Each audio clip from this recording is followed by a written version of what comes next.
¿Qué tal, jóvenes? Muy buenos días. Bienvenidos a la cuarta ya sesión del curso de inducción a PVC en la clase de español.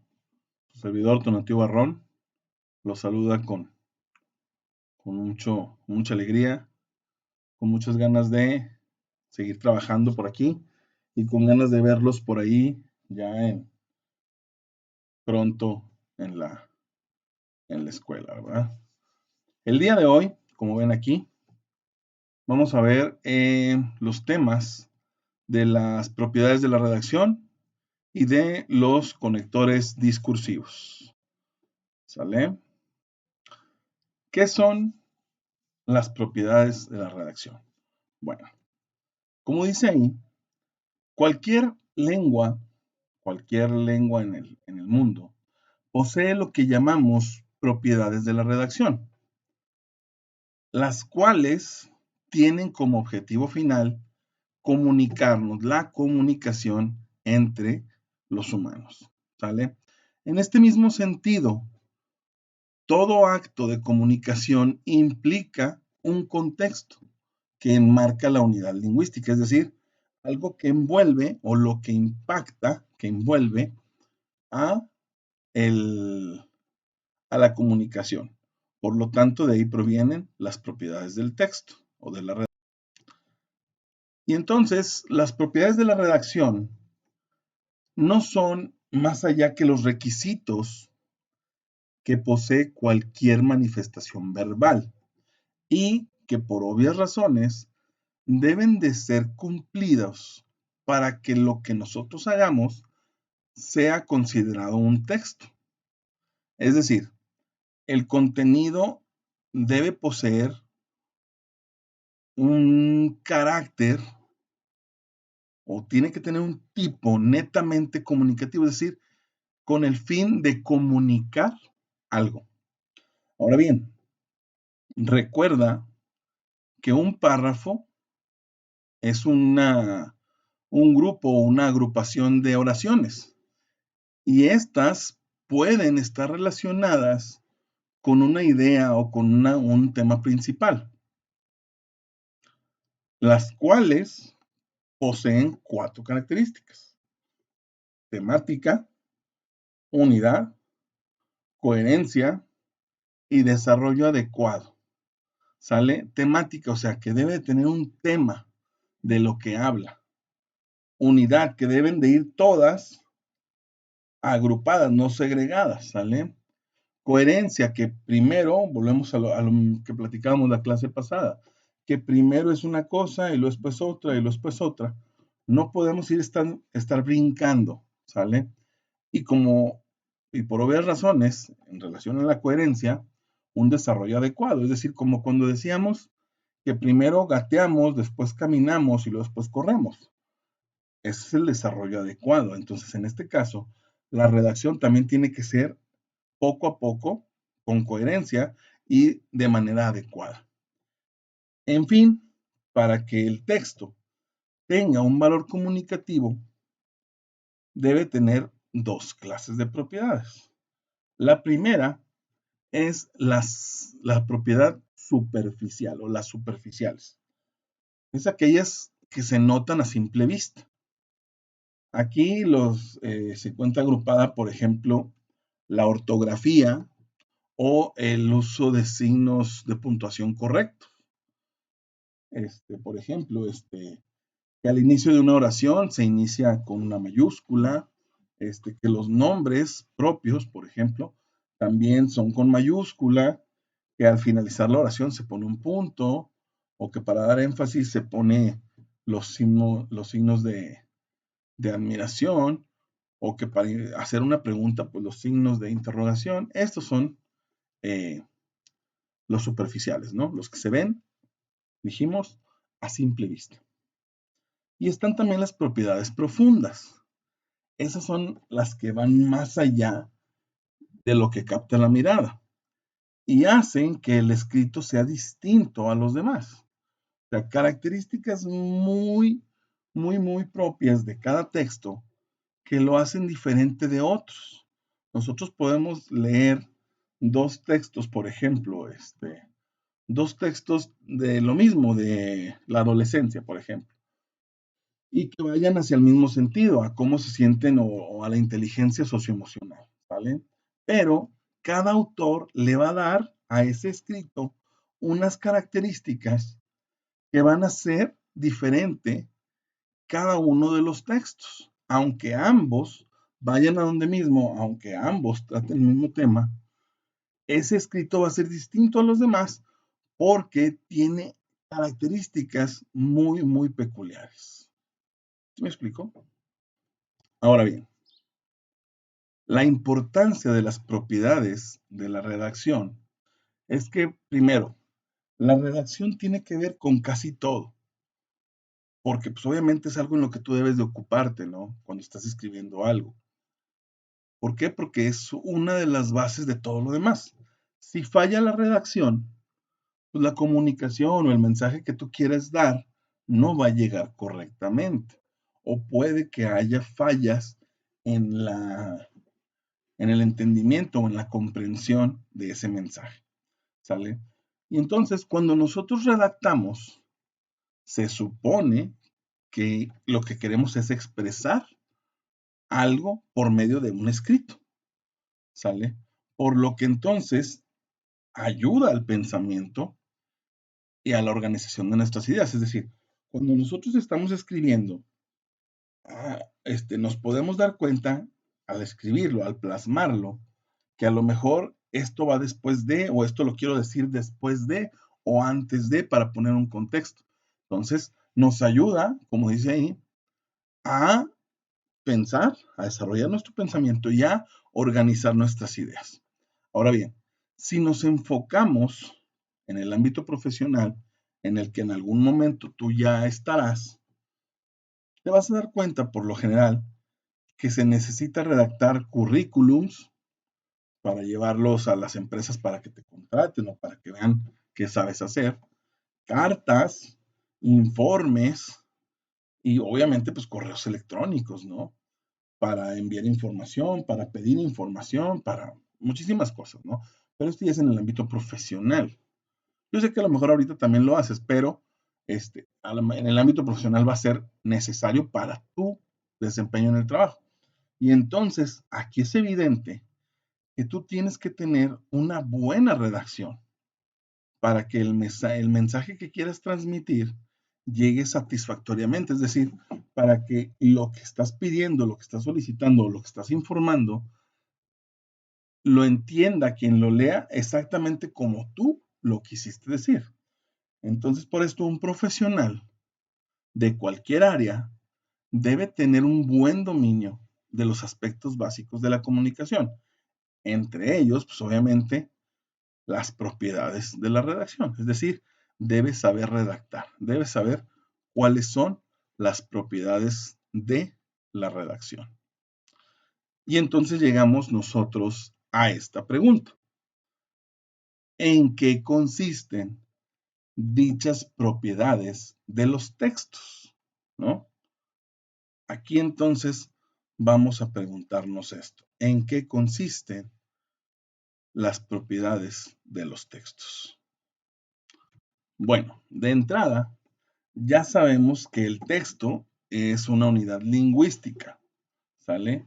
Que está conformada por un conjunto de enunciados, lo vimos ahorita hace rato, que tienen como objetivo comunicar, como objetivo final la comunicación, y que entre ellos están internamente, perdón, estructurados, ¿sale?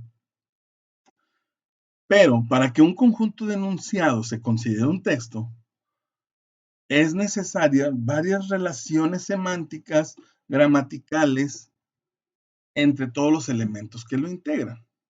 De manera que quien lo lea, quien sea el lector, al recibirlo y verlo o leerlo, puede interpretar muy bien ese mensaje final. Al igual que todos los textos, al momento de elaborar la argumentación, es decir, lo que tú vas a decir, se tiene que tener presente las propiedades textuales. Yo sé que las has visto en secundaria, en primaria, pero bueno, lo vamos a repetir, ¿sale? ¿Cuáles son esas propiedades textuales? Primero, la adecuación, la coherencia y la cohesión, ¿sale? Cualquier redacción que tú hagas, cualquier redacción que tú veas, debe girar en torno a un tema propuesto de antemano, o sea, algo que tú ya hayas decidido acerca de lo que vas a escribir. Y lo primero que tienes que hacer es pensar y ordenar el tema que quieres desarrollar. O sea, yo quiero hablar de coches, quiero hablar de fútbol, quiero hablar de comida, quiero hablar de construcciones, quiero hablar de belleza, quiero hablar de moda, de lo que tú quieras hablar o del tema que quieres desarrollar, hay que pensar. Y luego hay que aclarar esas ideas que te surgen, ¿sale? Para que el texto tenga una estructura organizada y el lector no se pierda. Final de cuentas, el éxito del texto depende de que la estructura del texto, las ideas, vayan en un orden bueno que atraiga y que atrape al lector para que continúe y termine el artículo o lo que estamos escribiendo. Porque cuántas veces nos ha pasado que estamos leyendo algo y no nos interesa porque de repente como que pierde el sentido, como que pierde la trama. Entonces ahí lo dejamos, ¿no? Tenemos que organizar nuestras ideas para que el texto esté organizado, estructurado y el lector no se pierda. Primero, vamos a ver entonces la adecuación del texto. Dice ahí que la adecuación del texto es la propiedad del texto que cumple las normas sociales, personales y lingüísticas que regula un acto comunicativo. Vamos a ver entonces, un texto es adecuado, o sea, tiene adecuación, cuando se adapta al tema del que va a hablar. Es decir, si yo voy a hablar de caballos, pues a lo mejor empiezo con de dónde provienen los caballos y dónde hay los primeros registros de los caballos, cuándo llegaron los caballos a México y cómo se fueron desarrollando las diferentes razas, dónde hay producción de caballos aquí en México, etcétera, etcétera. Entonces, adapto al tema que va a hablar, ¿sale? También un texto es adecuado cuando se adapta a la persona que lo emite o a la persona que lo recibe. Es decir, si yo hablo de mí como criador de caballos o si hablo para una persona que se dedica a la crianza de caballos y le hablo de su situación, de cómo está, a qué se dedica, estoy adecuándolo a la persona, ¿vale? También cuando un texto se adapta a la finalidad. Supongamos que en ese texto de caballos yo quiero decir o yo quiero mostrar la raza azteca, que es una raza de caballos, ¿vale? Entonces, voy desde lo general a lo particular, desde dónde nacieron o dónde surgieron las razas de caballos hasta llegar a cómo se creó o dónde surgió o dónde nació la raza azteca, de qué cruzas y a partir de ahí cómo se ha desarrollado. Y después, si la finalidad es vender los caballos, bueno, y nosotros, o sea, al final, nosotros nos dedicamos a la crianza así, así, así, y los vendemos en tal lado. Entonces, me adecuo a lo que yo quiero lograr con ese texto. O también un texto es adecuado cuando se ajusta al tono o nivel de formalidad. Es decir, yo no puedo llegar o escribirte una carta y decirte, ¿qué hubo, Pancho? ¿Qué hubo, Toñita? No. Yo, estimado señor José, estimada señorita Antonieta, o sea, el nivel de formalidad. A lo mejor si somos muy compas, ¿qué hubo, Toñita? ¿Qué hubo? ¿Sí me explico? Pero si no somos si requiere un nivel de formalidad, es decir, por ejemplo, no es la misma formalidad con la que tú le hablas a tu maestro que como le hablas a tu mejor amigo o tu mejor amiga. ¿Por qué? Aunque ambos son personas, el nivel de formalidad es diferente porque con alguien sí tienes la confianza que no con este. ¿Sale? Luego, entonces, También un texto es adecuado cuando respeta las normas de un grupo social. El mismo ejemplo del maestro. Si tú estás en clase, al maestro le hablas de una manera y a todos los demás que están en el grupo, que son los demás alumnos, le hablas de distinta manera. Le hablas con cierta confianza o le hablas de tú. Y a un maestro normalmente se le habla de usted. ¿Sale? Entonces ahí estamos respetando las reglas del grupo social. ¿Sale? Perdón. También cuando el texto se adecua al nivel de lengua en el que se está desarrollando la comunicación. Por ejemplo, hay veces que nosotros hablamos con un lenguaje muy refinado, muy adecuado a ciertas situaciones, y hay veces que somos dicharacheros, que hablamos con albures, que hablamos con cotorreo. Ahí es diferente, porque a lo mejor, si estoy exponiendo un tema, pues tengo que ser yo muy formal.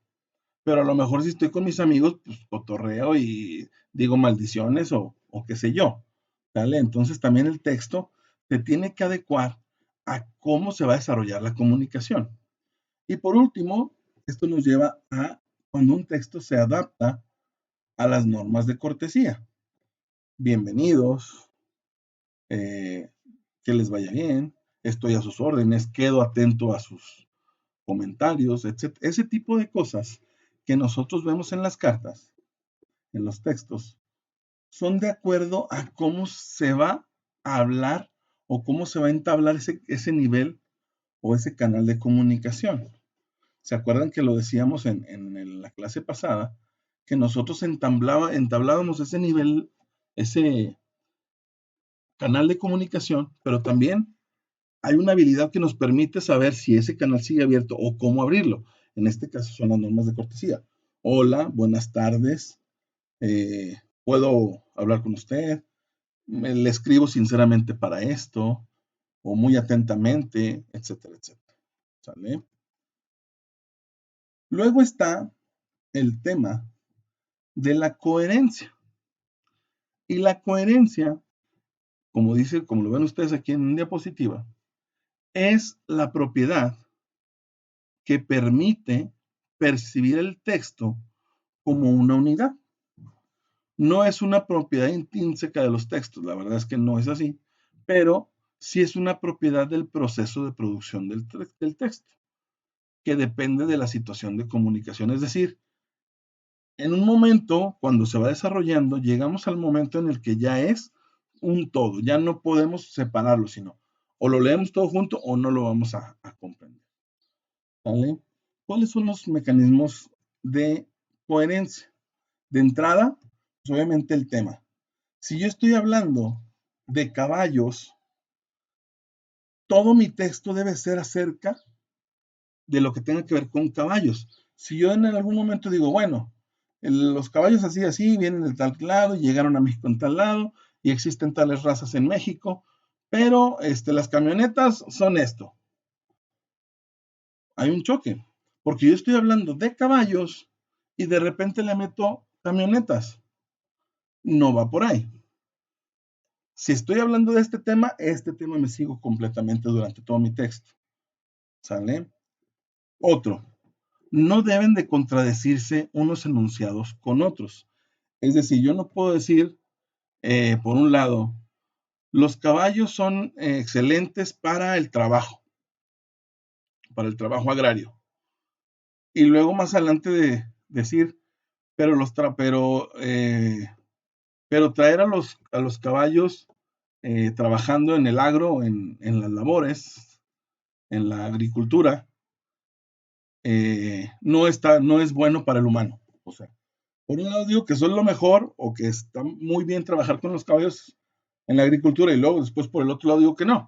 Entonces, pues como que me contrapunteo, ¿no? Me contradigo uno de otro y la coherencia ya no se pierde. Perdón, la coherencia se pierde porque ya no estoy siendo precisamente coherente. Es decir, si yo digo que la naturaleza es bella, la naturaleza es hermosa y que me gusta mucho el verde del zacate, de los árboles, y luego yo después voy, o tú me ves, cortando árboles, quitando zacate y poniendo cemento, pues no estoy siendo coherente con lo que te estoy diciendo. Si yo te digo que lo verde es vida y yo estoy matando lo verde, pues no, me contrapunteo. ¿Vale? Otra es ser oportuno lo que se dice e importante en relación con el sentido. O sea, yo tengo que hablar de algo que sea importante, que deje un sentido de orientación o darle un sentido de orientación hacia dónde quiero que llegue mi texto cuando estoy hablando o hacia dónde quiero enviar el mensaje, qué es lo que quiero dar a conocer. ¿Sale? Otro es avanzar de forma ordenada y jerarquizada. Como te lo dije ahorita, yo voy de lo general a lo particular. Me interesa hablar de los caballos, la raza azteca, sí, pero empiezo de cómo surgieron los caballos, cómo se fueron desarrollando, cuáles fueron los primeros caballos o la historia del caballo en México, cuáles fueron las primeras razas, cómo se cruzaron hasta llegar a lo que me interesa. Entonces, ahí sí estoy ordenado y jerarquizado, desde lo más arriba hasta lo que me interesa a mí. ¿Me explico? Luego, no hay que introducir elementos que no tengan que ver con el tema.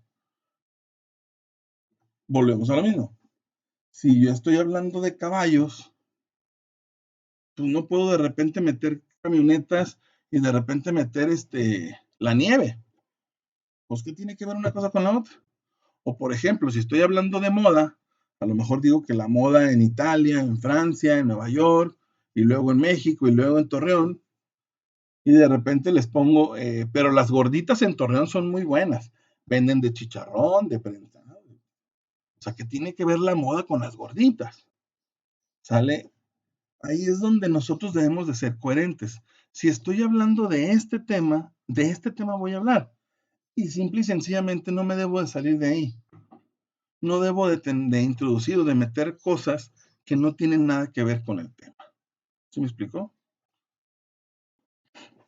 ¿Qué tipo de clases de coherencia hay? Bueno, primero, coherencia en el enunciado, es decir, cuando las palabras y enunciado tienen sentido. Perdón, no lo tendrían si no presentaran alguna idea que entrase en contradicción entre sí, es decir, cuando dices que sí, lo después que no, o con el mundo al que se refieren. Volvemos a lo mismo. Caballos, camionetas, ¿sale? Está también la coherencia entre enunciados. Cuando cada enunciado se une lógicamente o de manera lógica a los que le preceden, es decir, a los que están antes de, y la información avanza de un enunciado a otro. Va coherente uno con otro. ¿Vale? Y luego está la coherencia global, que es cuando la relación que se establece entre todos los contenidos le da unidad y sentido al texto. El texto está organizado y jerarquizado, es decir, como por ejemplo una receta de cocina. Primero esto, después esto, después esto, después esto. Tú sabes que la finalidad de la receta de la cocina es hacer un platillo. Y entonces para hacer ese platillo hay que hacer esto, esto, esto, esto. Entre todos le da unidad y sentido al texto. ¿Sale? Entonces ahí une todo lo que dice para lograr el producto. ¿Estamos? Y por último, en esta parte, tenemos la cohesión. ¿Sale? Los mecanismos de cohesión son aquellos procedimientos lingüísticos que indican las relaciones entre las distintas secuencias de un texto. ¿Cuáles pueden ser esos mecanismos de cohesión? Los conectores o marcadores discursivos, que ahorita los veremos, la repetición y la elipsis. ¿Sale? ¿A qué me refiero con esto? Bueno, los marcadores o conectores discursivos. Estos son palabras o locuciones que sirven para expresar o hacer visibles las conexiones establecidas por el emisor entre dos ideas. Pueden ser de tres clases. Las que se establecen de tipo lógico, es decir, el agua moja, por ejemplo. Las que se establecen de relaciones de tipo argumentativo, es que cuando tú dices, bueno, es que si metes la mano al fuego te vas a quemar.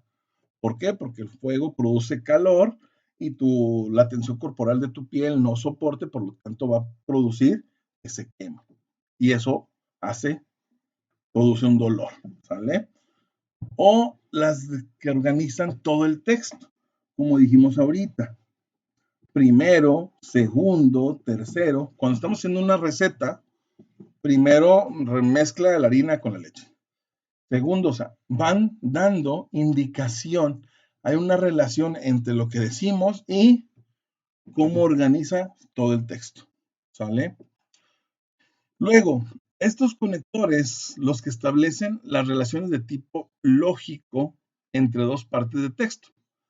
Relaciones de causa, consecuencia o contradicción. Es decir, si tú haces esto, va a pasar esto. O esto pasó porque pasó esto y esto. O si no hubiera hecho esto, no hubiera pasado esto. ¿Sale? También están los que hacen visibles relaciones de tipo argumentativo. Es decir, se introduce un nuevo argumento a favor o en contra de una determinada idea. Es decir, tú puedes estar leyendo un texto acerca del aborto, pero en ese texto alguien, o el autor, obviamente, introduce un nuevo argumento, un nuevo punto de vista a favor o en contra de esa idea. Y entonces, pues hace una relación visible de argumentativo. O sea, a lo mejor yo te digo esto para que tú me contestes o para que tú me expreses que genere en tu mente una idea. También están los marcadores discursivos, aquellos que sirven para organizar el texto, ordenarlo secuencialmente, mantener, introducir o retomar temas. Es decir, en primera, en segunda o después, más tarde, o sea, lo estamos ordenando o le estamos introduciendo y retomando el tema. También están aquellos conectores discursivos que sirven para mantener una conversación, aquellos en los cuales tú, como tú que piensas, si me puedes dar tu argumento, si me puedes decir cuál es tu opinión, eh, en el que nosotros damos un punto de vista, pero queremos que la persona, o sea, continuar con la conversación. Entonces, pedimos que también nos den un punto de vista, que también nos digan qué pasa con ellos, o su opinión, o simplemente que la conversación, como dice ahí, fluya, que continúe. Y como ya tenemos entonces esa parte de la comunicación, bueno, nosotros sabemos que hay dos tipos de comunicación, la oral y la escrita. Bueno, digo, hay más, pero las que vemos ahorita normalmente aquí son la oral y la escrita. La oral se produce cuando estás conversando con tus compañeros, con cualquier otra persona, cuando escuchas radio, cuando ves televisión, cuando hablas por teléfono con tu mamá, cuando asistes a una obra de teatro, cuando contestas preguntas en clase, cuando cantas una canción, etcétera. ¿Sale? ¿Qué características tiene el lenguaje oral? Primero, la expresividad. Es decir, la expresión oral es espontánea, natural y está llena de matices. Aquí nosotros la empleamos, además de los gestos, para expresar lo que queremos, para expresar cómo nos sentimos, cómo estamos. ¿Vale? Otra es el vocabulario. Se utiliza un vocabulario sencillo, limitado hasta cierto punto, y normalmente está lleno de incorrecciones como frases hechas, muletillas, repeticiones, cositas lo que de repente nosotros decimos que aunque sabemos que no son correctas, pues son parte del lenguaje que nosotros manejamos, ¿no? Pero nosotros debemos de buscar hablar correctamente. Es decir, ¿cómo puedo hablar yo correctamente? Bueno, puedo o debo, más bien, hablar despacio y con un tono normal, vocalizar bien, evitar las muletillas, llamar a las cosas por su nombre, evitando abusar del cosa, cacharro, chisme, y utilizar los gestos correctos sin exagerar. Ahí es cuando yo estoy hablando correctamente y la comunicación va a llegar adecuadamente. ¿Sale? Luego está lo que dijimos, la comunicación escrita. Y aquí, pues obviamente, requerimos de un texto, ya sea impreso o manuscrito, y solo se puede acceder a ella leyendo, o solamente pueden acceder a ella quienes saben, obviamente, leer y escribir. ¿Cuándo se produce? Cuando leemos un cuento, cuando seguimos instrucciones en la pantalla de la tele, cuando le escribes a tu compañero un mensaje, cuando buscas un teléfono en un directorio, perdón, cuando ves un volante, etcétera, etcétera. ¿Qué características tiene el lenguaje escrito? Bueno, también la expresividad. Este es menos expresivo, obviamente, y menos espontáneo, pero porque carece de gestos. Aquí no, tú no ves a alguien que esté escribiendo y te esté diciendo cómo, o sea, los gestos de la cara, ¿sale? Por eso es más difícil expresar lo que queremos. Pero el vocabulario es más extenso y más apropiado, ya que como cuando yo voy a mandar un escrito, cuando voy a hacer un escrito, tengo más tiempo para pensarlo. Y si me equivoco en algo, pues tengo tiempo de corregirlo. Para en el momento en que ya lo mando, pues ya lo pensé, ya lo chequé, ya lo corregí si es necesario, si es que me equivoqué. ¿Y cómo puedo yo hacer o cómo puedo yo escribir bien? Bueno, pues de entrada, pues hay que leer bastante, ¿no? Hay que leer mucho. Hay que cuidar la ortografía. La verdad, un texto con faltas de ortografía es cansado de leer, es bochornoso. Hay que leer lo que escribimos y poner en que los puntos coincidan con el final de las oraciones. Si lo que se lee no tiene sentido, hay que corregirlo.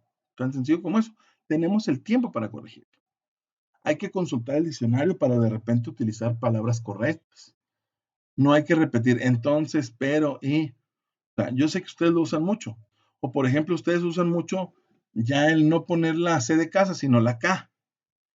¿Cómo? Con K. ¿Cuándo? Con K. Y pues no, o sea, yo sé que así lo escriben. No sé si les haga más el porque en vez de presionar la K, pues, presionar la C, o sea, no sé, pero así se hace también. ¿Sale? Y entonces llegamos a un punto donde reconocemos las diferencias entre lo oral y lo escrito. A pesar de tener muchas semejanzas, hay que tomarse básicamente dos códigos diferentes. Es verdad que al conocer el código oral, ya tenemos una gran ventaja o una gran mayoría de las reglas que necesitamos para el código escrito, pero hay diferencias entre los códigos, como por ejemplo, en el oral, pues el mensaje va o se comprende a través del oído, ¿sale? Y en el escrito no, en el escrito tienes que forzosamente leer para que puedas comprender el mensaje.